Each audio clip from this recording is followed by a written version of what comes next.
Elle est connue sous le nom de SN 1667, qui est passé 867 évidemment. Cassiopée A était une géante rouge, ce que va devenir notre Soleil d'ici des milliards d'années. Marquez-le déjà dans l'agenda. Elle se trouve dans la constellation de Cassiopée, d'où le nom de Cassiopée A, elle va se trouver dans la constellation de Cassiopée B.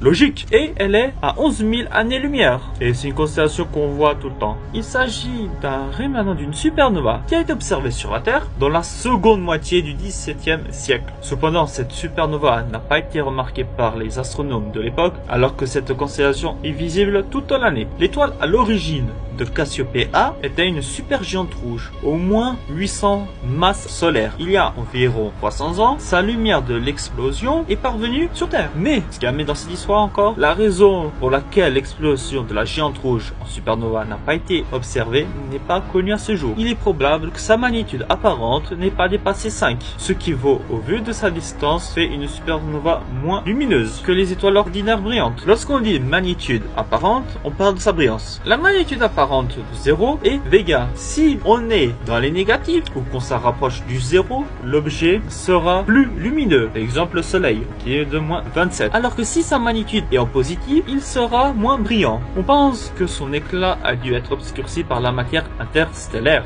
Mais il y a un mais positif dans cette bonne histoire, que Cassiopée A est devenue célèbre. Elle est le tout premier objet photographié par le télescope X American Kendra. Le cœur du rémanent de la supernova est fortement soupçonné d'être une étoile à neutrons. Pour des résultats récents, même si le signal d'un pulsar n'a pas pour l'heure été découvert.